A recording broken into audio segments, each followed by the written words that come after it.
எல்லாருக்கும் வணக்கம். இது உங்கள் சிறுகதை நேரம். எல்லாரும் உங்க ஹெட்போன்ஸ் எடுத்து மாட்டிக்கிட்டு இந்த சிறுகதையில பயணிக்க தயாராகுங்க. இது ஒரு திகில் சிறுகதை. இந்த கதையோட பேர் என்னன்னு பாத்தீங்கன்னா திகில் இரவு. வாங்க கதைக்குள்ள பயணிப்போம். காட்டின் அமானுஷ்ய அமைதியை மெதுமெதுவாய் தன் காலடி ஓசையால் கலைத்து அடியெடுத்து வைத்துக் கொண்டிருந்தான் அமர். தொலைவில் தெரிந்த விளக்குகளும் மின்னி மின்னி மறைந்து கொண்டிருந்தன. அவன் உறக்கத்தில் நடக்குபவனை போல இல்லாமல் மிகவும் தெளிவாக தன் நடையை தொடர்ந்து நடக்க ஆரம்பித்தான். சுற்றி எங்கிலும் மரம், அடர்ந்த வெளிச்சம் கூட உள்ளே வர முடியாத அளவிற்கு இருள் பூசிக்கொண்டிருக்கிறது. நிலவு தன் வேலையை முடித்துக் கொண்டு மறுதிசைக்கு சென்றது போல இருந்தது. அமர் தன் கோலிகுண்டு கண்களை அங்கும் இங்குமாக நடமாட விட்டான். தொண்டையில் எச்சலை கூட்டி விழுங்கியவன் திகில் கலந்த பார்வையோடு மறுபடியும் சுற்றி பார்த்தான். சுற்றி பார்த்துவிட்டு இப்போது முன்னோக்கி நடக்க ஆரம்பித்தான். அவன் நடந்து கொண்டே இருக்கும் போது அவன் பின் ஒரு காலடி ஓசை அவனை தொடர்வது போலவே அவனுக்கு தோன்றியது. பயத்தில் உறைந்து போனவன் போல ஒரு நிமிடம் நின்றுவிட்டு மீண்டும் நடக்க ஆரம்பித்தான். முன்பை போலவே தற்பொழுதும் அவன் பின்னே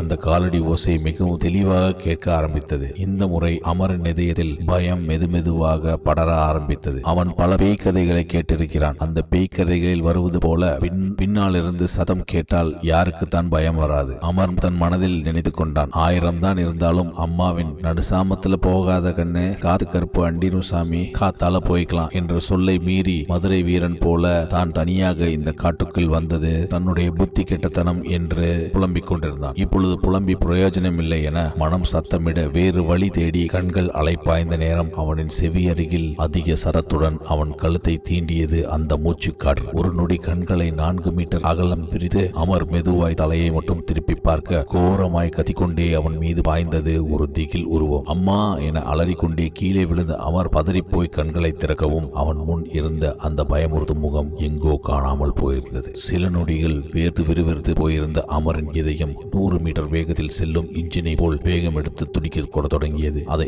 ஆசுவாசப்படுத்த இயலாத நேரம் சட்டென அவன் முன் ஒரு உருவம் பயங்கரமாய் கத்திக்கொண்டே தலை விரித்து ஓடி வந்தது. அதை கண்ட அமர் வாயடைத்து உறைந்து நிற்க கத்தமோ என்றும் அவன் ஓசை வெளியே கேட்காதது போல இருந்தது. அந்த பேய் பயங்கரமாக அவன் கழுத்தை பிடித்து அந்தரத்தில் தூக்க அவன் ஐயோ என்னை விடு என்று அலறி அமர் பலத்த சத்தத்துடன் கீழே விழுந்தான். மூச்சு முட்டி கழுத்தில் இருந்த வலியை போக்க கைகளால் தேய்த்தவன் வாயாலும் மூக்காலும் மாறி மாறி மூச்சு விட்டு எழுந்து நின்றான். மீண்டும் இப்பொழுது அவ்விடம் முழுவதும் நிசப்தம். எங்கு பார்த்தாலும் இருள் பூசி கொண்டிருந்தது. உடலில் எழுந்த நடுக்கத்தை மறைக்க எண்ணாத அமர் மெல்ல பின்னோக்கி நகர்ந்தவாறு நடக்க ஆரம்பித்தான். சடென மீண்டும் அவன் முன்னே அந்த கோரமான உருவம் தோன்ற அமர் நடுநடுங்கிய குரலில், வேண்டாம், நான் எங்க வீட்டுக்கு ஒரே பையன், என்னை எதுவும் செஞ்சிடாத, நான் அப்படியே போயிடுறேன் என்ன கூற வந்தவன் அதற்கு மேல் தொடர இயலாமல் திக்கித்திணற அவன் முன்னே 10 அடி தூரத்தில் இருளில் இருந்த மரத்தின் பின்னிருந்து தலையை மட்டும் எட்டிக்கொண்டு பார்த்தது அந்த பேய். அதை கண்டு அமரின் இதயம் மீண்டும் வேகம் எடுக்க தொடங்கியது. தலைக்கு மேல் ஏதோ பாய்வதை போல் பிரமைகள் தோன்ற தலையை சிலுப்பி விட்டு பார்த்தவனுக்கு அவ்விடத்தில் இப்போது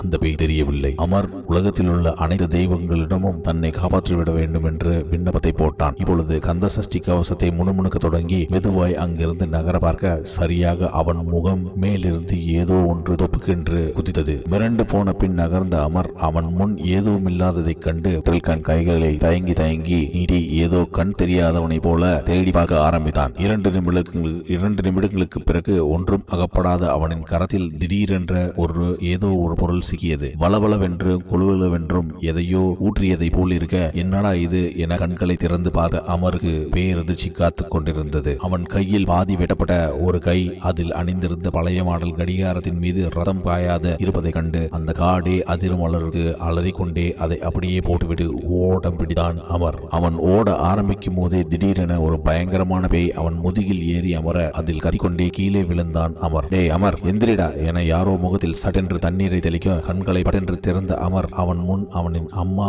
முகத்தில் பாதி கலவரத்துடன் நிற்பதைக் கண்டு அனைத்தும் நினைவு பெற்று, எம்மா என்னை காப்பாத்துமா, என்னை ஏதோ ஒரு பேய் காவு வாங்க பாக்குது, சீக்கிரம் என்ன காப்பாத்து, நம்ம வீட்டுக்கு என்ன கூட்டிட்டு போயிடு என அவள் கால்களை பிடித்து அழுக தொடங்கினான் அமர். அமரின் அம்மாவோ, டேய் மண்டையிலே அடிச்சுனா, கனவு கண்டுட்டு வளர்றையா, இதுக்கு தான் நேத்து அந்த பேய் மலை வீட்டுக்கு போகாதன்னு சொன்னேன், கேட்டியா நீ? ராத்திரி பார்த்து பிடிச்ச மாதிரி வந்து படுத்துட்ட, இப்போ என் உசுர வாங்கிட்டு இருக்க, போ தண்ணி லாரி வந்திருக்கு, போய் இந்த 3 குடத்துல தண்ணியை பிடிச்சிட்டு வா என்று அதட்டலான குரல் கூறினாள் அமரின் அம்மா. அமர் என்னது கனவா என தலையை சொரிந்தவாறே சுற்றி பார்த்தவன் அவனது அறையில் கீழே கிடப்பதை உணர்ந்து, அட ஆமா கனவுதான் போல என்று எண்ணி எழுந்து பெருமூச்சு விட்டுவிட்டு அவன் அம்மா கூறியதைப் போல தண்ணீர் குடங்களை எடுத்துவிட்டு தண்ணீர் லாரியை நோக்கி சென்றான். எங்கோ எவனிடமே சென்று வந்தவன் இழந்தவனைப் போல பெருமூச்சை விட்டுவிட்டு தண்ணீர் குடங்களை தண்ணீர் லாரி அண்ணனிடம் கொடுத்தான். அந்த அண்ணனின் கைகளை பார்த்த உடனேயே மீண்டும் அங்கே மயக்கமடித்து விழுந்தான் அமர். லாரிக்காரர், டேய் தம்பி, என்னடா, எந்திரி, என்னாச்சு என்று அவனை எழுப்ப அவன் முகம் மாறியது. ஏனென்றால் லாரிக்காரன் கையில் பார்த்தபோது அவன் காட்டில் பார்த்த அதே பழைய மாடல் கைகடிகாரம் இப்பொழுது காய்ந்த ரத்தத்துடன் காணப்பட்டது. இந்த சிறுகதை உங்களுக்கு பிடிச்சிருக்கும்னு நம்புறேன். இது போல வேற ஏதோ சிறுகதை இருந்ததுன்னா எனக்கு கமெண்ட்ல சொல்லுங்க, அதையும் உங்களுக்காக வாசிக்கிறேன். இந்த காணொலி உங்களுக்கு பிடிச்சிருந்தா இந்த சேனலுக்கு சப்ஸ்கிரைப் பண்ணுங்க, லைக் பண்ணுங்க, அதே மாதிரி அந்த பெல் பட்டனையும் அடிச்சு விட்டுருங்க. அப்பதான் அடுத்த சிறுகதை நான் போடும்போது அது உங்களுக்கு நோட்டிபிகேஷன்ல வரும். உங்களோட ஆதரவு எனக்கு ரொம்ப முக்கியம். உங்களோட ஆதரவு நீங்க அளிப்பீங்கன்ற எதிர்பார்ப்போட உங்களிருந்து விடைபெறுகிறேன். நான் உங்கள் லோகேஷ்.